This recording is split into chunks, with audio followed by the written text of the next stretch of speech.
My son locked me in a room, took my phone, and ignored my pleas to call an ambulance. He thought this would speed up his inheritance. I am an old, sick father, and he is a greedy heir who sees me only as a barrier. But 4 days later, when he entered the room, what he saw made him scream. Before we continue, please subscribe to the channel and write in the comments what time it is where you are now. The front door felt heavier than I remembered. 3 weeks in the hospital had weakened more than just my heart. My hands trembled as I turned the key. The familiar click should have brought comfort. Instead, it echoed like a warning.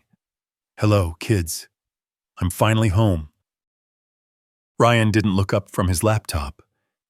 The living room chair, my chair, held him like he owned it, which I suppose he thought he did. Yeah, I see that. Not exactly the welcome I'd imagined during those long nights, listening to machines beep and hum. Amanda emerged from the kitchen, wiping her hands on a dish towel. Her smile was as thin as hospital coffee. Ford, you look better. The pause said everything her words didn't. I set down my suitcase and medical discharge papers, scanning the room that had been mine for 40 years. The family photos from the mantelpiece had vanished. The bookshelf held different books, newer ones, arranged by color rather than sentiment. Even the old lamp my Emily had bought at that garage sale was gone. Where are my things? We were just cleaning up. Ford. It was getting so cluttered. Amanda said, that practiced tone she used for deflecting uncomfortable questions. Cluttered. The word tasted bitter. Those were my memories. Ryan finally lifted his eyes from the screen. Dad, we need to talk about this house's future. The future, as if I wasn't part of it. As if the surgery had been my funeral instead of my second chance. I wandered toward the garage, my surgical scar pulling tight against the bandages. The familiar ache in my chest wasn't from the operation this time. It was from seeing my life packed into cardboard boxes, tools I'd used for 45 years, photo albums, Emily's recipe cards, all labeled in Amanda's neat handwriting, Ford's items, storage like I was already dead. Why are my things in boxes? Ryan appeared in the garage doorway, blocking my path back to the house. We thought you might be more comfortable in a different arrangement. Different arrangement. My voice cracked like old leather. This is my house, son. Actually, Dad, we've been thinking about that. He crossed his arms, the gesture making him look like a stranger wearing my son's face. You're not getting any younger. The stairs are dangerous for someone in your condition. The condition he'd never once asked about during my stay. Not one visit, not one phone call, one. The doctor cleared me for normal activities. The doctor doesn't live here. Ryan's tone carried an edge I'd never heard before. Sharp, final, like a door slamming shut. We do. We, not you and me and Amanda. Just we, the couple who'd taken over while I fought to stay alive. The evening shadows stretched across the garage floor, reaching toward me like fingers. The house I'd built with my own hands suddenly felt like a tomb. My son stood there, watching me with eyes that held no warmth. No recognition of the man who'd taught him to ride a bike, to change oil, to be decent. I climbed the stairs to my bedroom, each step a small victory over the pain in my chest. Behind me, I heard the soft murmur of conversation, Ryan and Amanda discussing something in voices too low to catch, planning something. Probably planning for a future that didn't include their inconvenient old man. The bedroom looked the same. At least, same bed. Same view of the street where Bob Harrison waved from his porch every morning. Same family pictures on the nightstand. Though fewer than before, I sat heavily on the mattress, the discharge papers crinkling in my lap. Tomorrow would be better. It had to be. Tonight was just the shock of coming home, the awkwardness of readjustment. Families needed time to heal, just like hearts did. But as I listened to the sounds below, the clink of dishes, the low rumble of the television, the comfortable domesticity of people who belonged, I felt more alone than I had in that sterile hospital room. The house settled around me with familiar creaks and sighs. Soon Ryan's footsteps moved across the kitchen floor, then up the stairs, then past my door without stopping. No good night. No checking if I needed anything. Just the soft click of their bedroom door sealing me out. I lay in the darkness, one hand pressed to my chest, where the surgeon had cracked me open and sewn me back together. The physical healing was almost complete, but something else had broken that I wasn't sure could be fixed. I woke to my chest feeling like someone was standing on it. The digital clock read 7:30 a.m., but the quality of light filtering through the blinds felt wrong, too bright, too harsh. My mouth was dry as sandpaper, and when I tried to sit up, the room tilted sideways. This wasn't the normal soreness from sleeping in an unfamiliar position.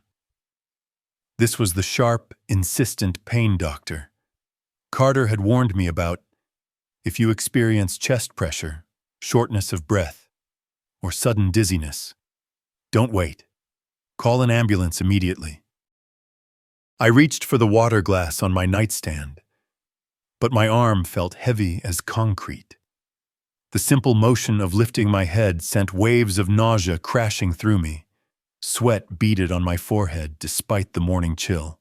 The phone. I needed to reach the phone. It sat on the dresser across the room, a distance that might as well have been miles. When I tried to stand, my legs buckled and I caught myself against the mattress, gasping. The surgical scar pulled tight, a reminder of how recently my chest had been split open, how fragile the repairs really were. The doctor said, "If it gets worse, ambulance," I whispered to the empty room, trying to remember the exact words, the precise symptoms that meant danger. This qualified. This definitely qualified. "Ryan," my voice came out as a croak. I tried again louder. "Ryan, Ryan, help me." Silence. Then the distant sound of coffee brewing, the morning news murmuring from the kitchen television. Normal sounds of a normal morning for people whose hearts weren't trying to kill them. I made it halfway to the dresser before my vision went gray around the edges. The pain in my chest intensified, radiating down my left arm like fire. I grabbed the doorframe, my breathing coming in short, desperate gasps. "Ryan," this time I put everything I had into it, the shout tearing at my throat. Footsteps below, unhurried. Then his voice floating up from what sounded like the bottom of the stairs. "What is it, Dad? What is it?" As if I were calling about a leaky faucet or a burned-out light bulb, as if the desperation in my voice hadn't registered at all. "I feel terrible, really terrible." "Call an ambulance." Another pause, longer this time. I pressed my back against the wall, sliding down until I was sitting on the floor, the phone still impossibly far away. My reflection in the dresser mirror showed a gray-faced old man with wild eyes and sweat-soaked pajamas. Emily would have already been dialing 911. Emily would have been holding my hand, talking me through it, making sure I knew I wasn't alone. But Emily was gone, and I was trapped upstairs with a son who couldn't be bothered to climb 15 steps to check on his father's medical emergency. The pain spread across my chest like spilled acid. I remembered the surgeon's words about stress on the heart, about the delicate nature of the repairs, about how quickly things could go wrong in patients my age, the mortality statistics he'd quoted so casually. as if I were just a number in his success rate. "Ryan, please," I called again, but my voice was weaker now, the strength draining out of me with each labored breath. This time I heard movement, the deliberate scrape of a chair being pushed back, the measured footsteps of someone who wasn't in any hurry. Relief flooded through me. Even as the pain intensified, he was coming. Finally, he was coming. The stairs creaked under his weight, each step slow and careful. Not the rushed ascent of someone responding to an emergency, but the pace of someone fulfilling an obligation. Still, he was coming. That's what mattered. I managed to pull myself up against the wall, trying to look less helpless than I felt. The last thing I wanted was to appear weak. Even though weakness was exactly what this was, the fundamental fragility of a body that had already failed me once. "Dad," his voice carried a note of mild concern, the way you'd ask about a neighbor's sick cat. "In here," I managed. "Hurry." The bedroom door opened, and Ryan appeared in the doorway, still in his pajamas, hair messed from sleep. He looked at me slumped against the wall, took in the sweat and the pallor and the obvious distress, and his expression remained utterly calm. "What's wrong?" As if it weren't obvious, as if a man didn't call for an ambulance unless he was dying. "Call quickly. I feel terrible." Ryan stepped into the room, his eyes scanning the scene with an odd detachment. He moved like someone evaluating a situation rather than responding to an emergency. His gaze lingered on my phone, then shifted to me, then back to the phone. "No, Dad, I won't call." The words hit me like ice water. "What are you saying? I could die." He walked past me to the dresser, picked up my phone, and slipped it into his pocket. The motion was casual, practiced, as if he'd rehearsed it. Maybe that would be for the best. The room went silent except for my ragged breathing. I stared at my son, my only child, the boy I'd taught to throw a baseball, whose scraped knees I'd bandaged, whose college I'd paid for, and saw a stranger wearing his face. "Ryan." "What?" The pain in my chest intensified. But now it felt like more than just my heart. Something fundamental had broken that had nothing to do with arteries or surgical repairs. "You're old, Dad. Sick. This house is worth $400,000, and Amanda and I have plans." He spoke with the same tone he might use to discuss the weather. Plans that don't include supporting an invalid. The word cut deeper than any scalpel. "I'm your father." My voice came out as a whisper. "You're a burden." He moved toward the door with that same unhurried pace. And burdens have a way of resolving themselves. I tried to stand, to reach him, to grab him by the shoulders and shake some humanity back into him. But my body betrayed me, legs giving out, arms too weak to support my weight. I collapsed against the wall, gasping. "Ryan, please, I need help." He paused at the threshold, looking back with something that might have been pity if there had been any warmth in it. "No. Dad, you need to accept reality." The door closed. The lock clicked. Locked. He'd locked me in. "Ryan!" I pounded on the door with what little strength I had left. "Open the door. What are you doing?" His footsteps retreated down the hallway, down the stairs, back to his normal morning routine. Back to his coffee and his plans, and his future that didn't include his inconvenient father. I slumped against the door, the pain in my chest now competing with a different kind of agony. The boy I'd raised, the son I'd loved unconditionally, had just sentenced me to death. Not with violence or anger, but with cold calculation, with the casual cruelty of someone swatting a fly. The room felt smaller now, the walls pressing in. No phone, no way out. And downstairs, the sounds of normal life continued. The television, the coffee maker, the comfortable domesticity of people planning a future built on my grave. I pressed my ear to the door, listening for any sign of conscience, any indication that he might reconsider. Instead, I heard him talking to Amanda in low, satisfied tones, discussing something that made her laugh. A bright, careless sound that turned my blood cold. The surgical scar burned like a brand across my chest. All those machines, all those medications, all that careful monitoring to keep me alive just so I could die alone, locked in my own bedroom, abandoned by the people I'd trusted most.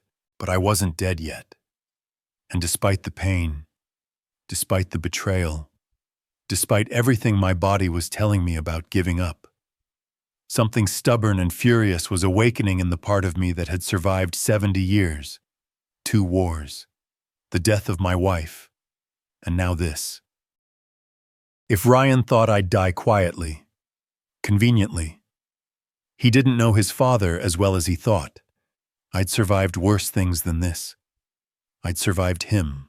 The window faced Bob's house, Bob Harrison, who'd lived next door for 16 years, who waved every morning, who'd asked about my recovery just last week, if I could get his attention.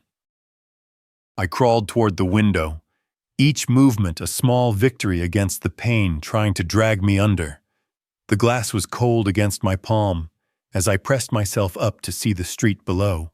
Bob's morning newspaper still lay on his driveway. He'd be out soon to collect it, coffee mug in hand, ready to start another ordinary day in an ordinary neighborhood where sons didn't lock their fathers away to die. All I had to do was survive long enough to get his attention. All I had to do was refuse to make Ryan's plan easy. The pain was real, dangerous, potentially fatal, but so was my son's betrayal. And between the two, I knew which one I was going to fight harder. The silence after his footsteps faded felt like death itself. I pressed my back against the door, sliding down until I sat crumpled on the floor like discarded laundry. The carpet beneath me, Emily's carpet, the one she'd picked out during our 3rd year of marriage, felt rough against my palms. How did this happen? Where is that boy I raised? The question echoed in the emptiness of my skull, bouncing off memories that didn't make sense anymore. This was the same son who'd cried when he accidentally stepped on a spider at age 7. The same boy who'd hugged me so tight after his first Little League home run that I thought my ribs might crack. My chest felt like someone was tightening a vice around it. Each breath a small victory against the pain radiating down my left arm. The doctor's words came back in fragments. Any sudden onset of symptoms, don't hesitate, could be fatal. Fatal. That was exactly what Ryan was counting on. My own son. Does he really want me to die? The words came out as a whisper, barely audible even to myself. I remembered teaching him to ride his bicycle in the driveway below this very window. He must have been 6, maybe 7, with that gap-toothed grin and hair that stuck up no matter how much Amanda tried to tame it. When he finally managed those first wobbly solo yards, he'd turn back to me with such pure joy. Did you see? Dad, did you see me do it? I'd been so proud. So impossibly proud of this little boy who shared my stubborn chin and my wife's gentle eyes. That child was gone. In his place stood a stranger wearing Ryan's face. A man who looked at his father and saw only an obstacle to financial freedom, a burden to be eliminated. Maybe I really did become a burden. The thought crept in like poison, spreading through my consciousness with sickening efficiency.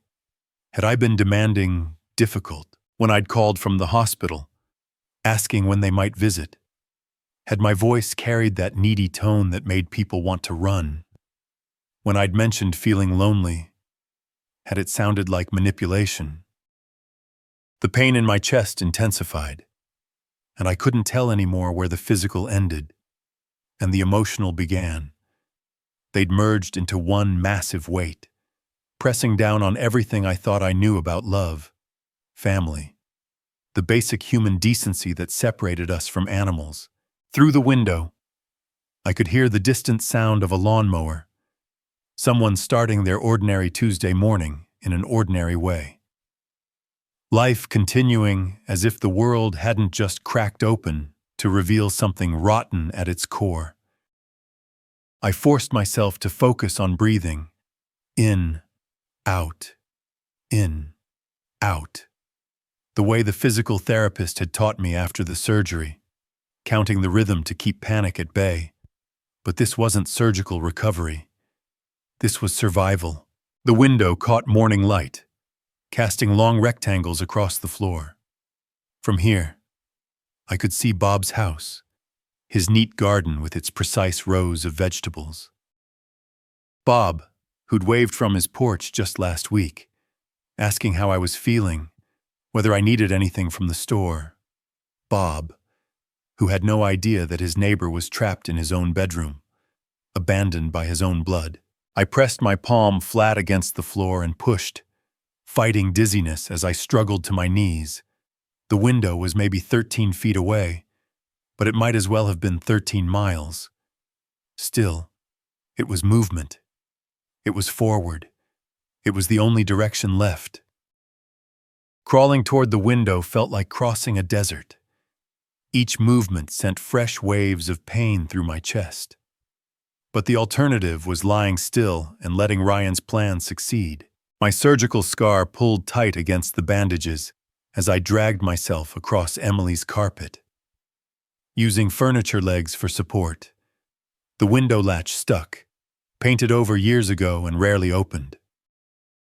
My hands shook as I worked at it, sweat beading on my forehead from the effort. When it finally gave way with a rusty squeal, the morning air hit my face like a blessing. Bob's garden spread below me, neat rows of tomatoes and peppers catching the early sunlight. He knelt between the plants, wearing his old Northwestern University t-shirt and canvas work gloves, completely absorbed in checking for pests. "Bob!" My voice came out as a croak. The 3 weeks of intubation had left my throat raw, and the panic wasn't helping. "Bob, help me." He looked up, squinting against the sun. Ford. What happened? The relief of seeing his familiar face, of having another human being acknowledge my existence, nearly overwhelmed me. "Call an ambulance right now. I feel terrible." Bob dropped his trowel and stood immediately, brushing dirt from his knees. "What's wrong? Should I come up there?" "No, I'm locked in. Can't reach my phone." The words tumbled out in a rush. I couldn't tell him about Ryan. Couldn't destroy what was left of my family's reputation in the neighborhood. But I could get help. I could survive this. Locked in. "How are you locked in your own bedroom?" The question hung in the air like an accusation. How could I explain that my son had imprisoned me, that the boy Bob had watched grow up, had congratulated on his wedding day, had turned into someone capable of elder abuse? The door jammed. I lied, hating myself for protecting Ryan. "Even now, please just call. I think it's my heart again." "I'm calling right now." "Hold on." Bob was already moving toward his house. That quick, efficient stride of a man accustomed to handling emergencies. 16 years in the classroom had taught him to respond first and ask questions later. I gripped the window frame, leaning out as far as my weakened body would allow. The morning air filled my lungs, cleaner than the stale atmosphere of my prison. Below, Bob disappeared into his house, and I could see him through his kitchen window, phone pressed to his ear, gesturing animatedly as he spoke to the emergency dispatcher. Help was coming. After an hour of abandonment, of facing the possibility that I might die alone and forgotten, actual help was finally coming. But even as relief flooded through me, a new fear crept in. What would happen when the paramedics arrived? Would Ryan let them in? Would he maintain the fiction that I was fine? Just a confused old man making trouble. He was smooth, professional, the kind of person authority figures trusted instinctively. They're on their way, Bob called from his back door. Ambulance should be here in 12 minutes. You just hang tight. 12 minutes. I could survive 12 minutes. Through the window, I watched Bob hurry back to his garden, then change his mind, and walk to the front of his property, where he could watch for the ambulance. The sight of him standing guard, this near stranger who cared more about my welfare than my own son, brought tears to my eyes. The pain in my chest had shifted, becoming more manageable now that hope had returned. Adrenaline. Probably. The body's way of keeping me conscious long enough to see rescue arrive. But then I heard it. The sound that turned my relief to ice. Footsteps. Heavy, deliberate footsteps moving up the stairs toward my room. Ryan had heard me calling.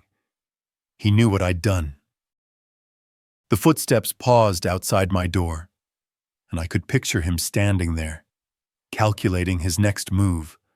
How angry would he be? How far was he willing to go to protect his scheme? The lock clicked. The door exploded inward with such force it slammed against the wall. Ryan filled the doorframe, his face twisted with a rage I'd never seen before, not even during his worst teenage tantrums. His professional demeanor had vanished, replaced by something primitive and dangerous. "What did you do?"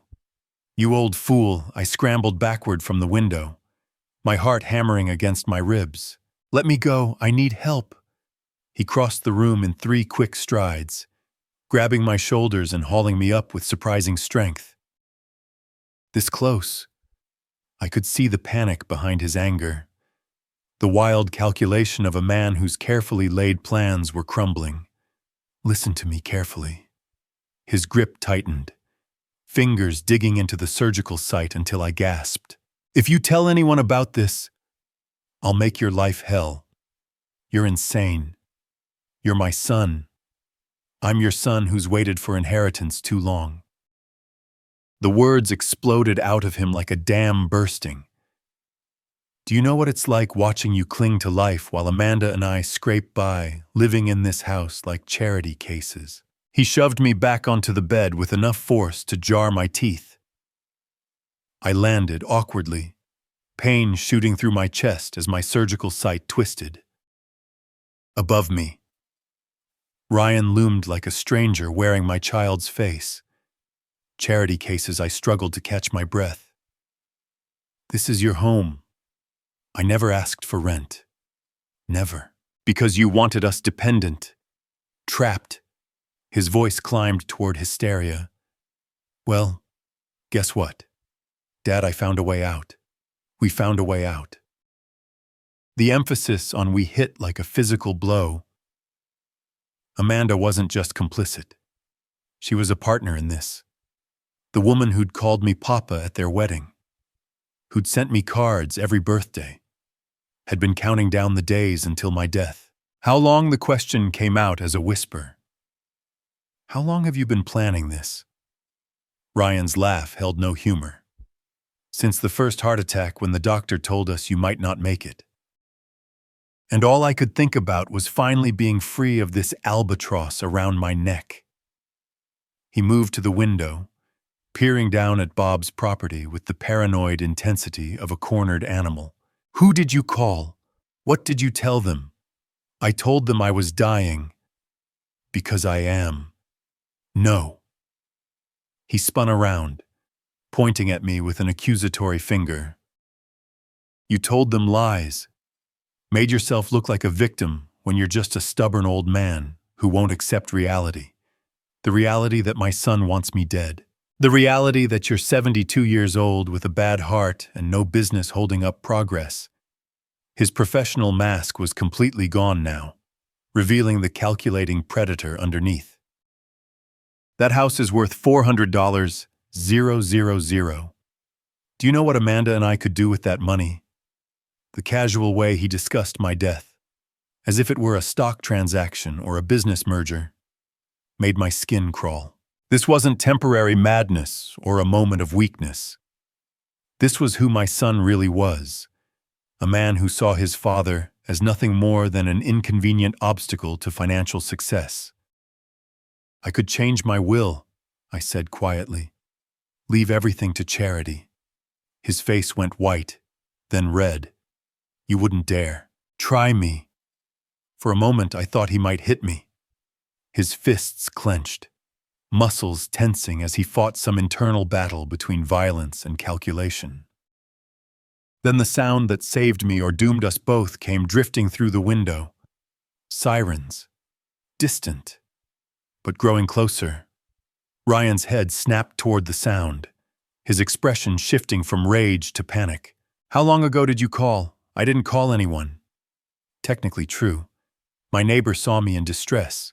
You lying. He cut himself off as the sirens grew louder, clearly heading in our direction. His mind was working now, calculating odds and outcomes with the same cold precision he brought to his accounting work. Here's what's going to happen, he said, his voice dropping to a deadly whisper.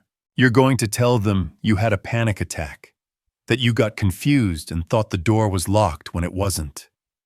You're going to apologize for wasting their time.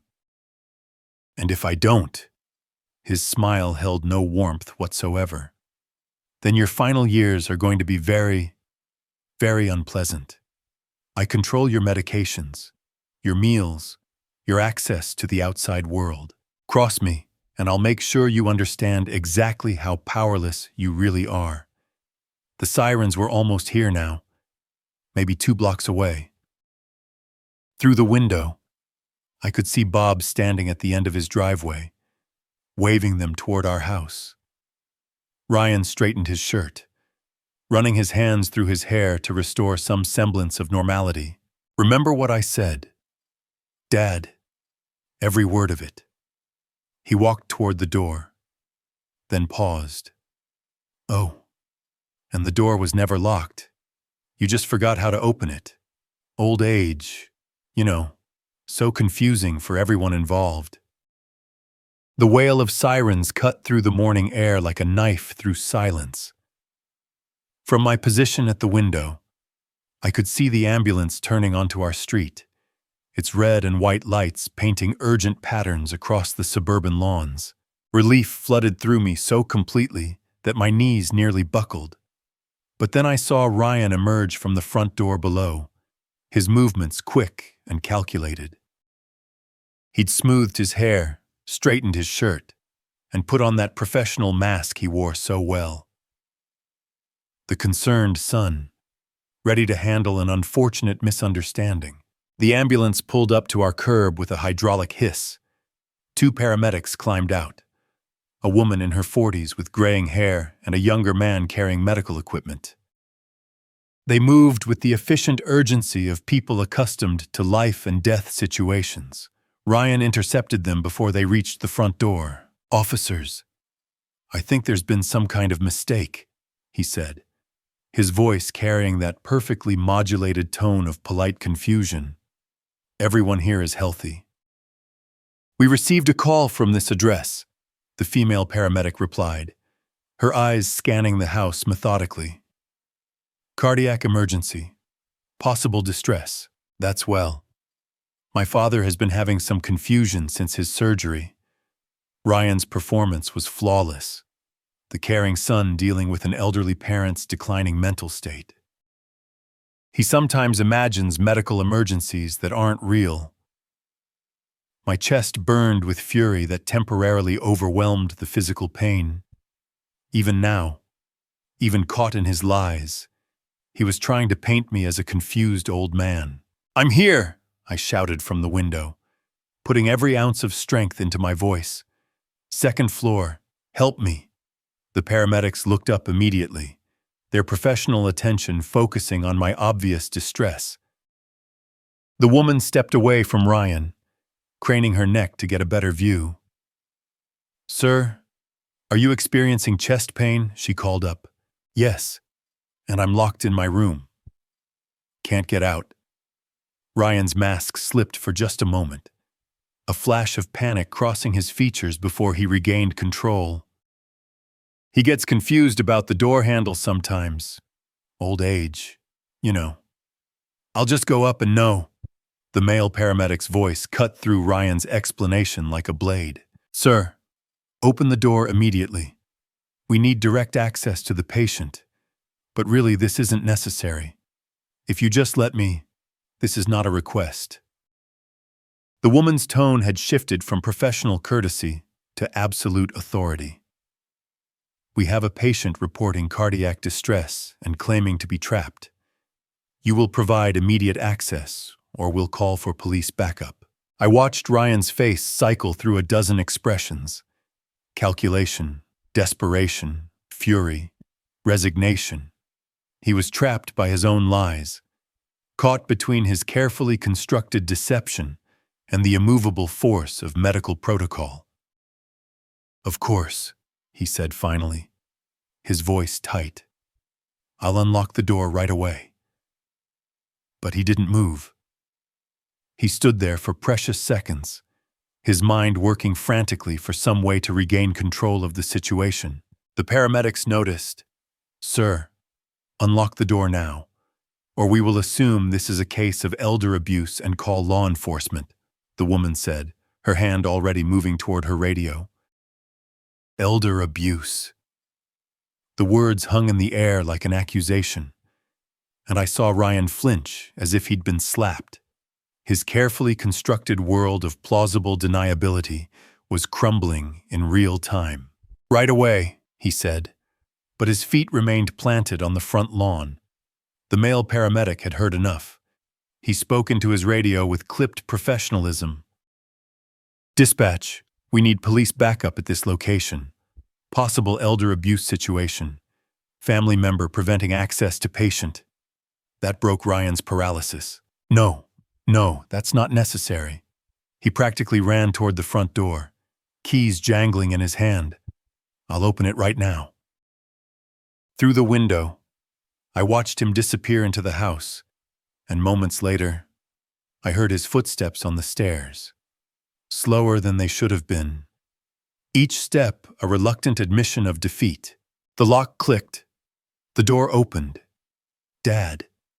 His voice carried a forced note of concern, a performance for the audience that would surely follow. "The paramedics are here to check on you." I didn't answer. I didn't have to. The sound of professional footsteps on the stairs, of equipment being carried up to save my life, was answer enough. When the female paramedic appeared in my doorway, her experienced eyes took in everything at once. My obvious distress, the suspicious circumstances, the locked door that had somehow confused me. "Hello, Ford," she said gently. "I'm Lisa Wong, and this is my partner, Carlos Ramirez. We're here to help." Lisa, the same name as my sister. I chose to take that as a good sign. The emergency room blurred past in a stream of bright lights and urgent voices. Oxygen mask over my face, IV needle finding my vein with professional precision, the steady beep of machines monitoring every aspect of my failing cardiovascular system. Through it all, one thought kept circling in my mind like a predator. My own son tried to kill me. Doctor. Emily Carter appeared sometime during the second day, when the immediate crisis had passed, and I was stable enough for conversation. She was younger than I'd expected, maybe mid-50s, with the kind of direct gaze that suggested she'd seen everything and wouldn't be easily fooled. "Ford, your condition was critical when you arrived," she said, settling into the chair beside my bed. A little longer without treatment, and we might be having a very different conversation.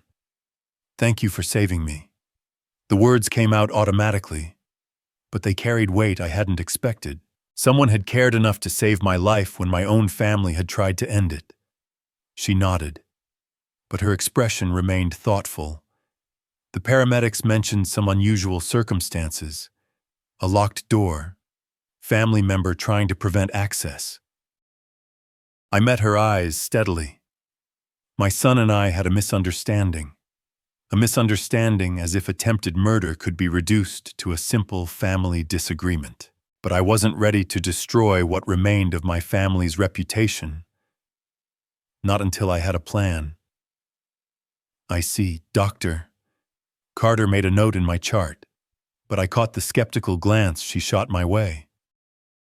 We'll be keeping you for observation. The stress on your cardiovascular system was severe, and we want to ensure there are no complications. 3 days. 3 days to lie in that hospital bed, staring at the ceiling tiles, and processing the complete annihilation of everything I'd believed about my son. 3 days to replay every interaction, every conversation, looking for signs I'd missed. 3 days to understand that Ryan hadn't suddenly snapped. He'd been calculating my death for months, maybe years. The nurses checked on me regularly, their kindness a sharp contrast to the coldness I'd experienced at home. When they asked about visitors, I gave them the same answer every time. Do you have any visitors we should expect, Jennifer? The evening nurse asked during her rounds. No, and there won't be any. She looked surprised. No family. None that matter. The phone beside my bed remained silent. No calls from Ryan asking about my condition. No flowers from Amanda expressing concern. Just the steady rhythm of medical equipment, and my own thoughts turning darker with each passing hour.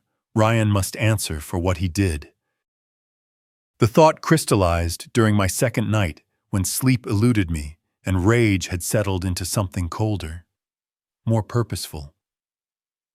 This wasn't about family anymore. This was about justice. This was about ensuring that what happened to me couldn't happen to some other vulnerable parent. I understood now that Ryan saw me as nothing more than an obstacle to his financial freedom. $400,000. That's what my life was worth to him. The price of my house minus the cost of my continued existence. But he'd made a crucial mistake. He'd let me live. By the morning of July 16th, I had a plan. Not the hot-blooded revenge of a betrayed father, but the careful, methodical approach of a man who'd spent 70 years learning how the world really worked. Ryan was smart, but he was also arrogant. He thought he was dealing with a confused old man who would either die quietly or be too ashamed to expose family secrets. He was wrong on both counts. You're looking much better, Doctor, Carter said during her final check. Heart rhythm is stable. Blood pressure is under control. I think we can discharge you this afternoon. Good. I have things to take care of at home. She paused, pen hovering over the discharge papers. Ford, if there are any ongoing issues at home, there are resources available. Social services, elder advocacy groups. I smiled, but it wasn't a warm expression. I can handle my family situation, Doctor, but thank you. At 2:00, I walked out of St. Mary's Hospital with a small bag of medications and a heart that beat steady and strong. The taxi driver who picked me up was chatty, asking about my stay, commenting on the nice weather. I barely heard him. My mind was focused on the afternoon ahead, on the phone calls I needed to make, the preparations that would ensure Ryan faced the consequences of his actions. The house looked exactly the same as I'd left it 4 days ago, but everything had changed. This wasn't my home anymore. It was a crime scene, and I was no longer the victim. I was the prosecutor. The taxi pulled away with a quiet purr, leaving me standing on the sidewalk in front of the house that no longer felt like home. Ryan's car was gone from the driveway, at work most likely, pretending to be the grieving son whose father had suffered another medical emergency. Amanda's sedan was missing too, probably at her marketing job, maintaining the facade of normality. Perfect. I needed privacy for what came next. Inside, the house felt different. The same furniture, the same family photos that had been returned to their places. Guilt, perhaps, or just maintaining appearances. But the atmosphere had changed fundamentally. This was no longer a sanctuary. It was evidence of a crime. I climbed the stairs slowly, saving my strength, and went directly to my bedroom. The window was still open from my desperate calls to Bob. The carpet still bore the impression where I'd collapsed, fighting for breath while my son plotted my death. From my dresser drawer, I retrieved the small digital recorder I'd bought years ago for capturing Emily's stories about her childhood. She'd wanted me to preserve them for the grandchildren who would never come. Now it would serve a very different purpose. The device was simple, a silver rectangle no bigger than a playing card. I tested it twice, speaking clearly into the microphone, playing back my words to ensure the audio was crisp and clear. Technology had come a long way since my working days. Next, I gathered documents, medical records from my recent hospitalization, showing the severity of my cardiac distress, the discharge papers that proved I'd been in immediate danger. Doctor, Carter's notes about unusual circumstances surrounding my emergency. But the most important call came at 3:30. Chicago Police Department. How can I help you? My name is Ford Kensington. I need to report an elder abuse case. The operator's voice sharpened with professional attention. What type of abuse? Sir, attempted murder. False imprisonment. My son locked me in my room during a medical emergency and refused to call for help. The words came out steady, factual, without emotion, just the way they'd sound most credible. Sir, when did this occur? 4 days ago. July 12th. I have medical documentation and witness statements available. And where are you now? Mr. Kensington, at home. The perpetrator lives here with me. I paused, calculating timing. If you could send officers tonight around 7:30, I'll have additional evidence for you. Additional evidence, a recorded confession, if everything goes according to plan. The operator was quiet for a moment. Mr. Kensington, are you in immediate danger? Not immediate, no. But if you arrive at 7:30 tonight, you'll witness a crime in progress, and you'll have everything you need to file charges. I hung up before she could ask more questions. Too much detail would sound rehearsed, suspicious. Better to let them discover the truth as it unfolded. The recorder fit easily in my shirt pocket, the microphone positioned to catch conversation clearly.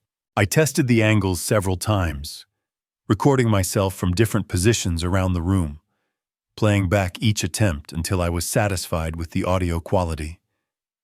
At 6:00, I heard Ryan's car in the driveway. Showtime. I arranged myself in the living room chair. My chair, the one he'd claimed during my hospital stay, and waited. The front door opened with its familiar squeak. Dad, his voice carried a note of surprise. You're home, where else would I be? He appeared in the living room doorway, still in his business attire, his face carefully composed into an expression of mild concern. The performance was flawless if you didn't know what to look for. How are you feeling? The hospital said you were stable, but stable enough to have some interesting conversations. I kept my voice level, almost conversational, about inheritance, about patience, about sons who wait for their fathers to die. His mask slipped just slightly, a tightening around his eyes, a pause that lasted a heartbeat too long. I don't know what you mean. Yes, you do. I smiled and saw him recognize something new in my expression, something that hadn't been there before his betrayal.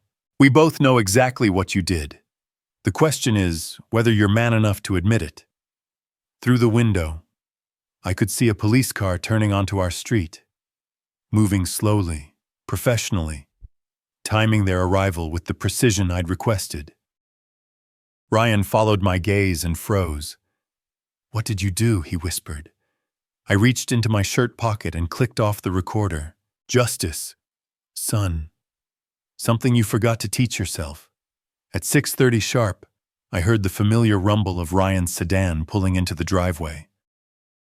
Then Amanda's car, its engine ticking as it cooled. Car doors slammed with the casual authority of people returning to their domain, unaware that the rules had changed in their absence. The front door opened with its usual squeak, the same sound that had welcomed me home from work for 40 years, back when this house held love instead of lies. Dad. Ryan's voice carried that careful note of false concern he'd perfected over the past few days. You're home already. I remained seated in my chair, not his, hands folded calmly in my lap. The recorder in my shirt pocket felt warm against my chest, its tiny red light hidden, but recording every word. This is my house. Son. He appeared in the living room doorway, still wearing his business suit, that mask of professional competence firmly in place. But I could see the tension in his shoulders, the way his eyes darted around the room as if checking for threats. What were you thinking leaving the hospital so soon? The doctors cleared me. I kept my voice level, conversational, clean bill of health. Amazing what surviving attempted murder can do for a man's constitution. His face went white, then red. That's not what happened, and you know it. Do I? I smiled, feeling the power shift that had been building for 4 days finally taking hold. Refresh my memory, Ryan. What exactly did happen when you locked me in my room and refused to call for help while I was dying? You got confused. The door wasn't locked. You just couldn't. $400, 000. The number dropped into the silence like a stone into still water. That's what you said my house was worth. That's what you and Amanda have been planning to get your hands on. Behind him, Amanda appeared in the hallway, grocery bags in her arms. She took one look at the scene unfolding and quickly disappeared toward the kitchen. Smart woman, too smart to be caught in the crossfire when her husband's world collapsed. You don't know what you're talking about, Ryan said, but his voice had lost its professional polish. Raw desperation was bleeding through. I know exactly what I'm talking about. I leaned forward slightly, watching him flinch. I know you've been waiting for me to die. I know you see me as nothing more than an obstacle to your financial freedom. I know you're willing to commit murder to get what you want. Shut up. The words came out low and dangerous. Just shut up, old man. Perfect. The recorder was catching every syllable. Or what I pushed harder, feeling the satisfaction of a man who'd finally stopped being afraid. You'll lock me up again. Try to finish what you started. I should have let you die. The explosion came exactly as I'd hoped it would. Raw, honest, completely incriminating. Do you have any idea what it's like watching you cling to life while we're stuck in this house like prisoners, waiting for you to finally do us all a favor and die? I felt a cold satisfaction settle in my chest. The recorder was getting every word of this confession, every admission of guilt that would seal his fate. But you didn't let me die, I said quietly, because you're a coward. Ryan, you wanted me dead, but you didn't have the courage to do it yourself. You just hoped nature would take its course while you played innocent. Innocent. He laughed, a harsh sound with no humor in it. I've been innocent my whole life. Beautiful son, good student, responsible adult. And what did it get me trapped in my father's house at 45, dependent on your charity, waiting for scraps from your table? So you decided to help yourself to the whole meal. I decided to take what should have been mine years ago. His professional facade was completely gone now, replaced by the ugly reality underneath. You had your time, Dad, your house, your life, your choices.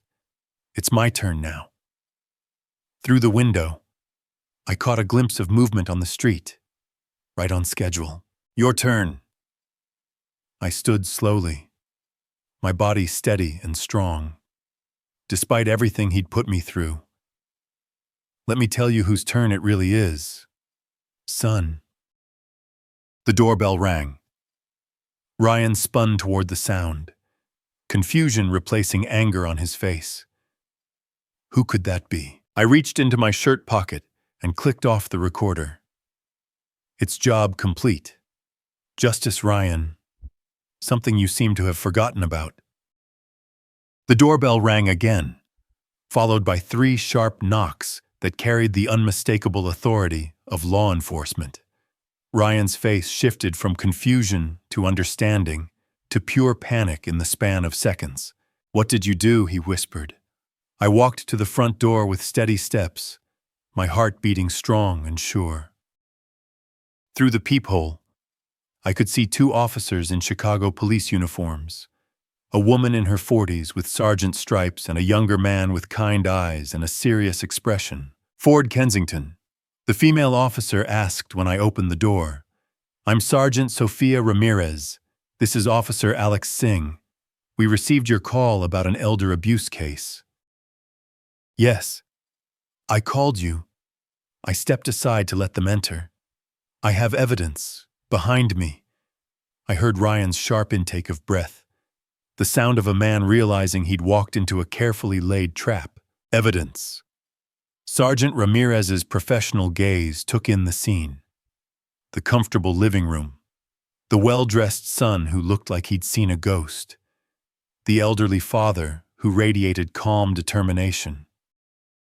I reached into my shirt pocket and produced the small silver recorder. Recorded confession, threats of violence, admission of attempted murder through medical neglect. That's not. Ryan started forward, then stopped as Officer Singh's hand moved to his belt.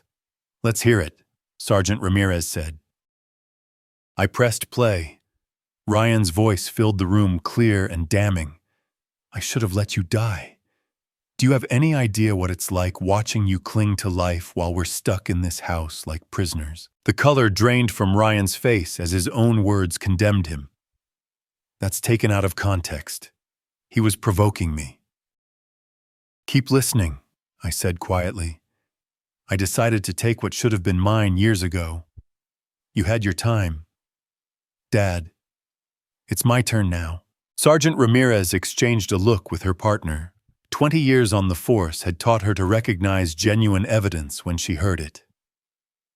Sir, can you tell us what happened on July 12th? Officer Singh asked, his notebook already out. My son locked me in my bedroom during a cardiac emergency and refused to call for medical help, I said, my voice steady and factual. He admitted he wanted me to die so he could inherit my house. He's lying. Ryan's voice cracked with desperation. He's a confused old man who doesn't understand what really happened. We have the paramedic report, Sergeant Ramirez said. Consulting her notes, emergency responders documented a locked door and family member attempting to prevent medical access that matches Mr. Kensington's account. From the kitchen doorway, Amanda appeared with a suitcase in her hand. She'd been listening and she'd made her choice. Officers, I can confirm my husband's behavior, she said, her voice shaking. I tried to stop him, but he said it would be better if Ford just died naturally. Ryan spun toward her, betrayal written across his features. Amanda, what are you doing? What I should have done 4 days ago. She looked at me with something that might have been remorse. I'm sorry. Ford, I should have protected you. Officer Singh stepped forward, his handcuffs already in hand. Ryan Kensington, you're under arrest for elder abuse, false imprisonment, and conspiracy to commit harm to a vulnerable adult. You have the right to remain silent, Sergeant Ramirez continued as her partner secured the handcuffs. Anything you say can and will be used against you in a court of law. I watched my son, my only child, the boy I'd raised and loved and provided for, being read his rights in the living room, where he'd once opened Christmas presents and celebrated birthdays. The weight of it should have crushed me. But instead, I felt something I hadn't experienced in years. Peace. This isn't over, Ryan shouted as they led him toward the door. I'm your son, your only family. No, I said quietly, but loud enough for him to hear. My son would never have tried to kill me for money. I don't know who you are. The door closed behind them with a soft click, taking with it the last remnants of the family I thought I'd known. Amanda stood in the hallway with her suitcase, tears streaming down her face. I'll be gone by tomorrow, she said. Divorce papers will be filed by the end of the week. I nodded. That's probably best. She paused at the door. He wasn't always like this. You know, the greed. It consumed him. I know. And I did know.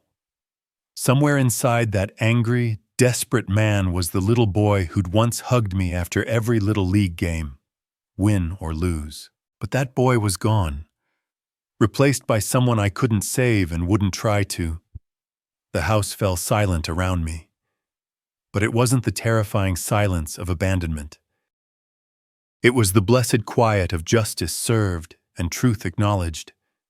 For the first time in months, I was truly alone, and it felt like freedom.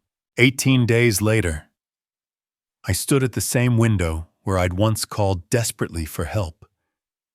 But now, I was looking toward a future I'd chosen for myself. The for sale sign on my front lawn caught the morning sunlight, a symbol of the new life I was building from the ashes of the old. The legal proceedings had moved with surprising speed. Ryan's plea bargain included 3 years probation, community service, and a permanent restraining order that prohibited him from contacting me. The elder abuse conviction would follow him for the rest of his life. A fitting consequence for a man who'd forgotten that family meant protection, not predation. Justice has been served, I said to the empty room, and the words felt true in a way that satisfied something deep in my soul.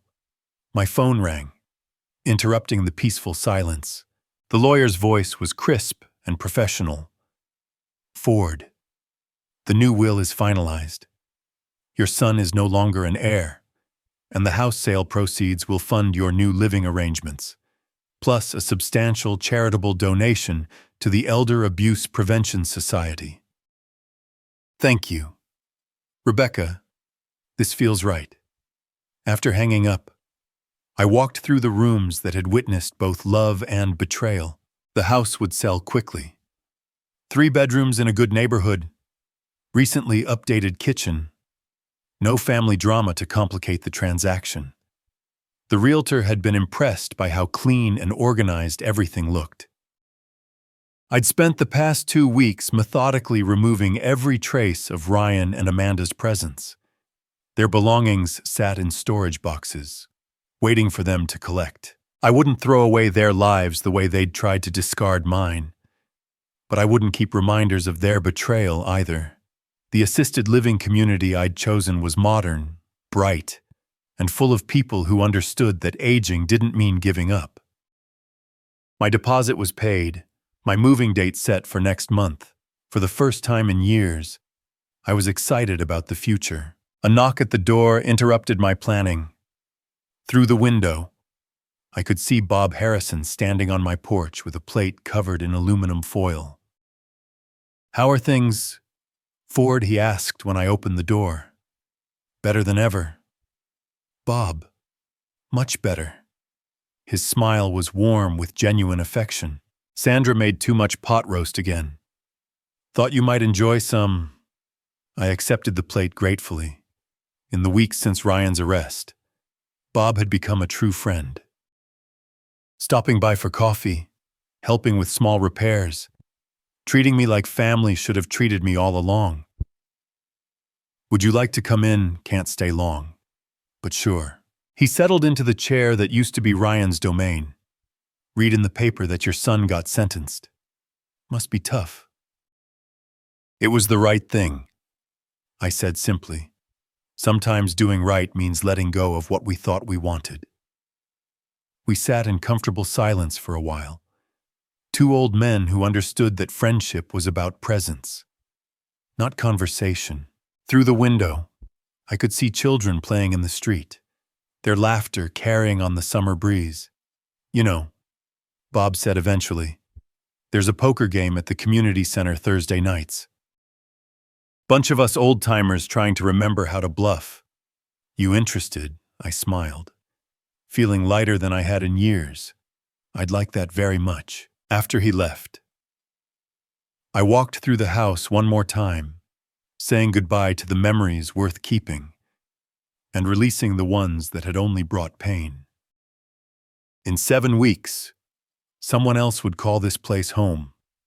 Someone who would fill it with laughter instead of lies, love instead of resentment. The afternoon sun streamed through the living room window, warming the space where I'd once fought for my life and won something more valuable than survival. I'd won back my dignity, my agency, and my right to choose how my story would end. My phone buzzed with a text from the assisted living director. "Your apartment is ready whenever you are. Welcome to your new chapter." I typed back, "See you soon. Ready to begin." Outside, a cardinal landed on the windowsill, its red feathers brilliant against the glass. Emily always said cardinals were messengers, signs that loved ones were watching over us. Whether or not that was true, I chose to take it as a good omen.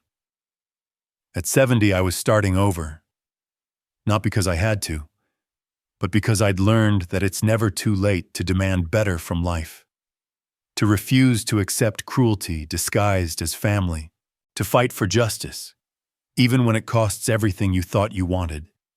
The house around me felt peaceful now, no longer haunted by betrayal, but blessed by the knowledge that truth had triumphed over manipulation, that courage had defeated cowardice, that an old man could still be strong enough to save himself. Tomorrow would bring new challenges, new possibilities, new reasons to keep choosing hope over bitterness. But today, in this moment, I was exactly where I belonged, free, vindicated, and ready for whatever came next. If you enjoyed this story, please like the video and subscribe to the channel. It means a lot to us. Share your impressions in the comments below. What did you think of Ford's journey? How would you handle such betrayal? Feel free to ask questions too. We love exchanging ideas and interacting with you. Your thoughts keep the conversation going. For the next story, click the box on the left. Thank you for watching. We appreciate your support.